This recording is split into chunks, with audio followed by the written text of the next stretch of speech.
memang mengadu domba.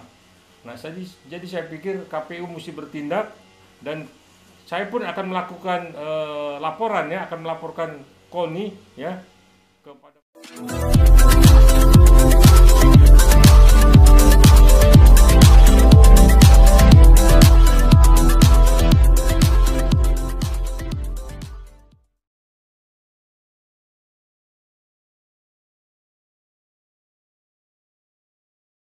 Ya, jadi kita semua tahu Ibu KONI itu siapa ya. Nah, ketika Prabowo masuk ke Kemhan, maka yang pertama kali ditendang adalah si KONI ini, ya. Karena sudah menghasut, menebar fitnah, dan membuat kebencian, menebar kebencian ya. Nah, di minggu tenang ini sebenarnya KONI ini harus menjaga diri dan menjaga ucapannya. Jangan dia menebar kebohongan kemana-mana. Dia pun akan berurusan dengan tindak pidana pencemaran nama baik, fitnah, dan mungkin ada pasal-pasal lain yang dapat menjeratnya. Mungkin di pasal pemilu dia bisa kena jerat, karena KPU pun juga mesti menegur ya, menegur KONI yang saat minggu tenang dia sudah mengumbar kebohongan, dia menebar fitnah ya. Dia ini siapa? Ini memang adventurir ya, saya bilang adventurir ya. Karena kemana-mana dia merangsek, dia masuk mencoba untuk memang mengadu domba. Nah, jadi saya pikir KPU mesti bertindak, dan saya pun akan melakukan laporan ya, akan melaporkan KONI ya kepada Barreskrim kalau di saat minggu tenang ini ya saudara KONI membuat keonaran, membuat fitnah, dan menebar kebencian. Apa yang diucapkan itu bohong besar ya. Tidak mungkin seorang Prabowo akan melakukan hal-hal yang tidak terpuji. Karena semua track recordnya Prabowo kita tahu, kalau untuk korupsi tidak akan pernah dia melakukan, karena orang yang berkecukupan. Jadi KONI harus mempertanggungjawabkan ucapannya ya. Jangan dia dilepas. Kalau dilepas, saya akan justru mempersoalkan ini. Itu untuk KONI ya. Jadi saya harap masyarakat jangan terpengaruh dengan ucapan KONI yang penuh kebohongan, yang penuh kebencian, dan penuh kedustaan. Jadi sekali lagi, masyarakat jangan terpengaruh dengan provokasi seorang provokator yang namanya KONI Bakri.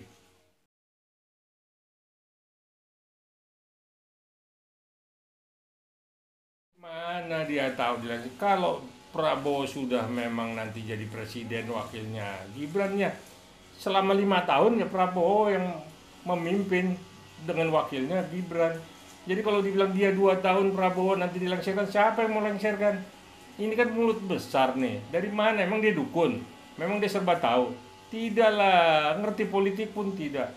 Prabowo akan menjalankan amanat konstitusi selama 5 tahun sesuai dengan sumpahnya. Begitu juga Gibran menjalankan jabatannya sebagai wakil presiden. Mudah-mudahan memang sekali putaran terpilih. Dan sekali putaran ini bukannya memang direkayasa, tidak.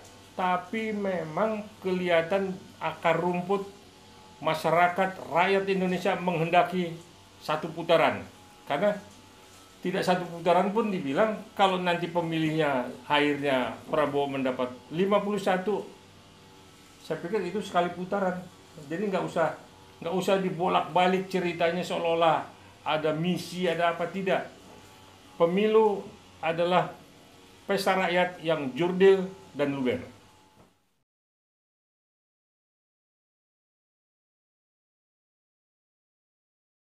Dirty vote itu memang sudah harus dilaporkan. KPU itu mesti bertindak. Pada saat minggu tenang begini, ternyata ada black campaign. Ada menjelek-jelekan seolah-olah pemilu itu curang. Pemilu itu tidak sesuai dengan konstitusi. Itu sutradaranya, pemainnya itu kita tahu siapa. Itu memang tidak jauh dari salah seorang paslon 3 yang memang calon cawapres ya. Jadi ini orang memang mesti dilaporkan ke Barreskrim, diusut, dan memang harus meminta rakyat, minta maaf kepada rakyat ya. Jadi rakyat sudah gerah. Dirty vote itu hanya memprovokasi dan menyatakan bahwa pemilu itu bercurang. Dimulai aja belum. Kan ada KPU, ada Bawaslu, ya. Dari mana curangnya? Nggak boleh dong begitu. Langsung memvonis dalam film itu intinya pemilu ini curang, melanggar konstitusi. Bawa-bawa nama Jokowi, keluarganya Jokowi. Itu udah luar biasa. Kalau itu memang patut KPU, ya, masyarakat, rakyat pun meng-class action kan untuk melaporkan Dirtipot, sutradara dan seluruh pemainnya. Ini udah termasuk melanggar undang-undang Supersip, masuk kategori Supersip, ya, karena pada saat Minggu Tenang, pada saat rakyat mau melakukan pencoblosan nanti dipengaruhi oleh hal-hal yang tidak benar, yang seolah-olah pemilu ini curang, berjalan saja belum. Nah, itu saya pikir KPU, ya, tidak berhenti di situ, harus mengejar ini dan melaporkannya, termasuk juga nanti rakyat akan melaporkan perbuatan dari sutradara dan para pemain ini.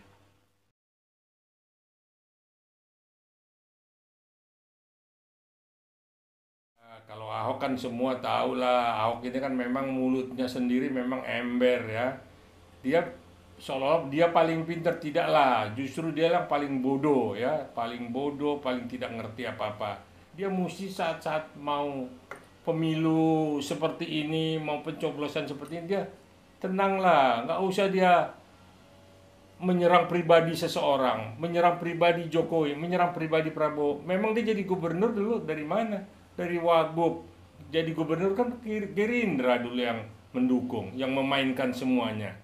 Kok sekarang menjelek-jelekan Prabowo? Dan nggak baik orang seperti itu. Bukan pemimpin. Ya baguslah dia mundur dari Pertamina sebagai komisaris. Kita pikir dulu dia jadi komisaris, bahan bakar akan bisa dijangkau oleh masyarakat, akan lebih murah. Ternyata enggak juga, banyak bohongnya. Jadi banyak ngibulnya nih orang, ya. Jadi saya minta Ahok itu harus mempertanggungjawabkan mulutnya, ya. Dan ini juga akan dilaporkan ke Bareskrim, ya, cerita kebohongan ini, ya. Jadi jangan dia pikir dia ini paling hebat, ya. Mudah-mudahan dia ini sadar, ya, sadar pada waktunya. Jangan sampai dia nanti jadi narapidana yang kedua. Saya pikir itu penjelasan saya mengenai Ahok. Jangan sok paling pintar, kendalikan emosimu, ya. Coba berpikir yang tenang, jangan seperti orang kesurupan. Oke, tadi Bang. Harapan Abang gimana Bang? Di besok kita akan Ya, lolos di tenang setiap hari Bang. saya berharap, ya, hari ini hari terakhir, ya, Minggu Tenang, besok kita sudah mencoblos, ya, sesuai dengan isi hati kita, ya. Saya tidak kampanye, tetapi pilihlah yang memang bisa membawa negara ini keluar dari kesulitan dan bisa melanjutkan kepemimpinan Jokowi pada mendatang. Itu harapan saya, semoga Indonesia ini jaya, pemilu lancar, tidak ada intrik, tidak ada tekanan, dan masyarakat, rakyat semua mencoblos dengan tenang, kembali dengan tenang, tinggal kita tunggu hasilnya.